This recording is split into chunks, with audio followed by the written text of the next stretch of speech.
Hello everyone. So today we are going to discuss a little about Charles Darwin and his book huh? and the theory he gave. So this man Charles Darwin, he wrote one of the most influential and important books ever written, and the name of the book was On the Origin of Species by Means of Natural Selection, or the Preservation of Favored Races in the Struggle for Life. And he published this book in November 1859. Okay. So in this book, two main points he discussed.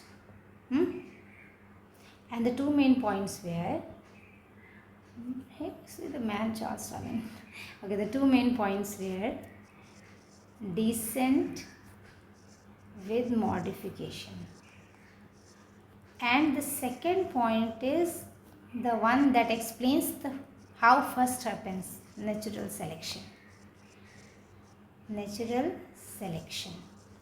See, all organisms have descended from common ancestor, and you have seen the diversity of life today, right? If you go on a broad perspective.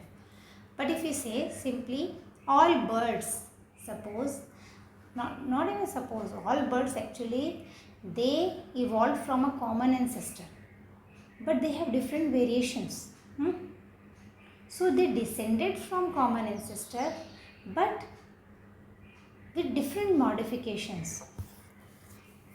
According to the environment where they lived, the nature selected the traits that helped them to live in that environment. And this descent with modification explains unity and diversity, both things. Unity of life and diversity of life. They descended from common ancestor, unity.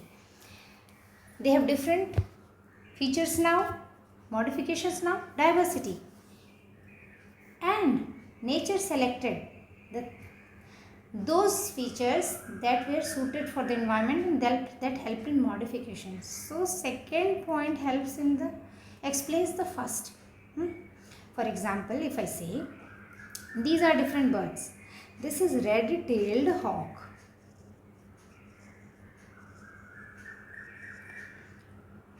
Buteo borealis. This is American flamingo.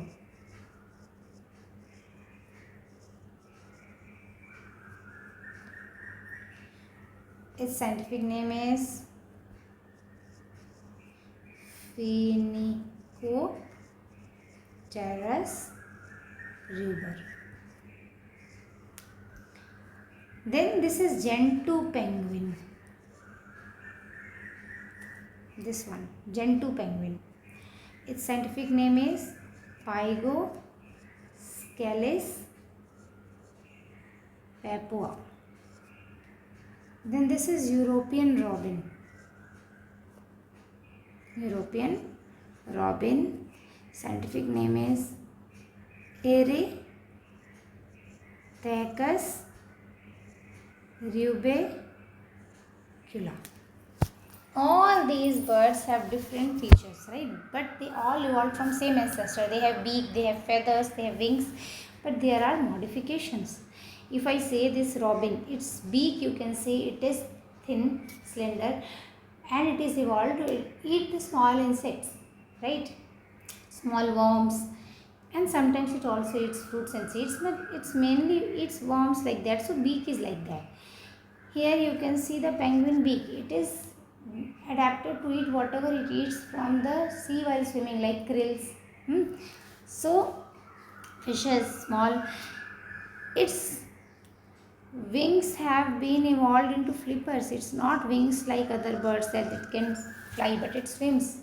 The structure is like flipper. It is a flipper. So it has modified over many generations. Its feathers help in insulating the body to live in cold places, right? So all this is modification. The beak of an hawk is sharp and pointed so that it can tear the flesh of its prey. This flamingo, can you see its limbs? They are very long and slender. They do dance like motion in the water, and this L-shaped beak, when the flamingo keeps its beak down in water, this L-shaped beak will help in catching the prey. The movement or dancing movement of its limbs creates the water tornadoes in the water, and the prey will get catched in that. The beak will also continuously open close. That will help in catching the prey. So all these things are modifications. You can see the beaks of all these are different. They are modified, right? All of them have evolved from a common ancestor, but modified. So descent with modification, and the nature has selected the traits that are best suited for the environment. Okay. When Darwin went to a voyage trip on a ship called HMS Beagle. 1831 to 1835, he went for a sea trip. And he went to Galapagos and many places, and he observed many things. Okay, so 3 main points he observed. First, in a population, there are a lot of individuals and there are many traits. So there are variations in traits. Second thing, in a population, the offspring produced are much more than the environment that can handle. So definitely there will be competition. Third thing, species are suited to their environment, or you can say adapted to their environment. So from these observations, he developed a scientific explanation that how evolution occurs. He said that the individuals with those traits who are better suited to the environment, they will survive and reproduce than the individuals that are less suited to the environment. And over generations, the species which are more suited to the environment, those species with those traits, they will be favored and they will reproduce, and there will be higher and higher proportion of those individuals. For example, you see beetle population here. The light colored beetle will be easily captured by the bird who eats the beetle. The environment will be dark, suppose soil, so the dark color beetle will not be easily spotted. So who will survive? Dark colored beetle. And over many generations, light colored beetle will be very less and dark colored beetle will be selected by the nature, right? Simply natural selection. Survival of the fittest. The one who is selected by nature will survive. And you can see many things, like if I say there are variations in the 4 limbs of human, cat, whale, bat, whale has flipper, it will swim. Bat has wings, it will fly, right? With our hands we do different things. Cat will walk with its 4 limbs. So we all have variations, but all of us came from same ancestor. We have descended from same ancestor, but the descent is with modification, right? The same bone pattern you can see in all of us, right? Whether cheetah, mane, whale, bat, cat, right? So we have, but according to the nature according to the place where we lived, to the environment we adapted. with many ears. I can give you the another example of Darwin finches. Hmm, finches. Darwin went to Galapagos Islands, see 900 kilometers of the Pacific coast. Right here, it is a group of islands, and there he saw many finches. He collected specimens, and he came to know that from the same common ancestor which came from South American mainland, you got different types of finches. See, this is the tree of life. If I say from this common ancestor, the lineage broke into two. Here, lineage broke. See, if I say in this tree of life, see, you can see the common ancestral form. This bird came from the South American mainland or Caribbean, and then the lineage broke into two. Then from here, from same ancestors, different varieties, different organisms, right? Now you can see you finally got different types of birds: ground finches, tree finches, warbler finches, bird eaters. There also someone eating seeds, someone eating cactus seeds, insects, right? Okay, now finally we got different types of birds. We got this, see, cactus eater. You can see this opening the flowers of cactus and eating the pulp and flower, right? Cactus flowers and pulp it will eat. Its scientific name is Geospiza scandens. Here you can see Geospiza scandens. This name is given in Campbell's, so you can study, right? This is cactus ground finch, or you can say common cactus finch. Common cactus finch. You can also say it common cactus finch. Then there is an insect eater, green warbler finch here. Its scientific name is given here, Certhidea olivacea. Certhidea olivacea. This is green warbler finch. There are multiple species, but I am telling you the scientific name of only those of which the name is given in Campbell's, right? This Geospiza magnirostris. You can see Geospiza magnirostris. It is adapted for its beak. See, it is large beak adapted for eating seeds, cracking seeds, right?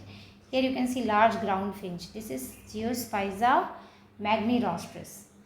Its name is also given. Then you can see this woodpecker finch. Woodpecker finch. I'll tell you its name. Its name is Camarhynchus pallidus.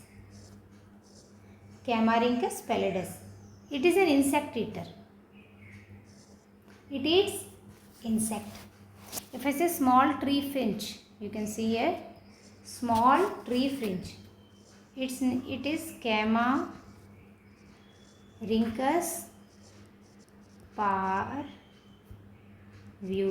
Camarhynchus parvulus. This is small tree finch. If I say vegetarian finch, it is a fruit eater. Bird eater. It is a fruit eater, and it's a bird eater. You can say it's Platyspiza crassirostris. This is Platyspiza crassirostris.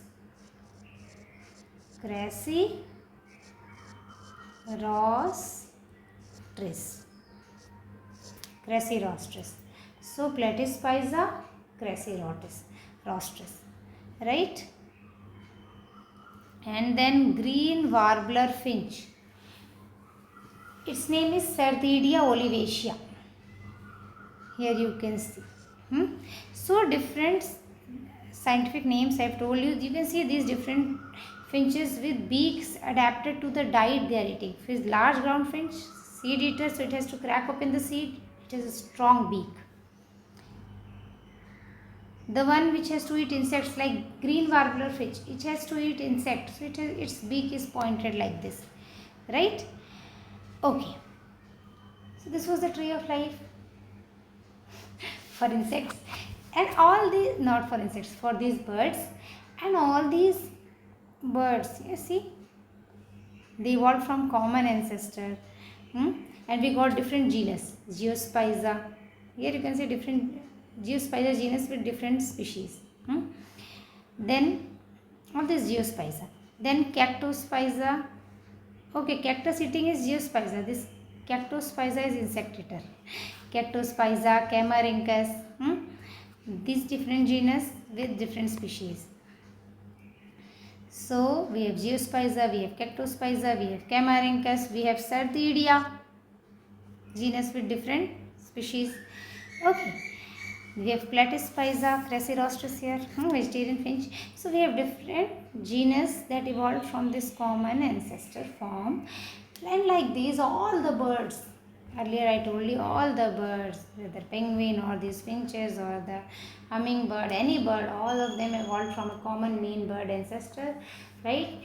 And all the organisms actually evolved. If you go 3.5 billion years ago, prokaryotes were their first prokaryotes. From that, all the life has evolved, we can say. The genetic code,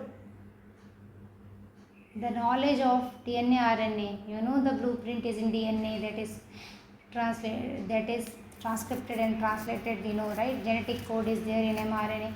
So that codes for same thing in prokaryote also and in us also. There are few exceptions, but in general the genetic code is universal. So it indicates that all life came from common ancestor. Okay, take care, bye bye.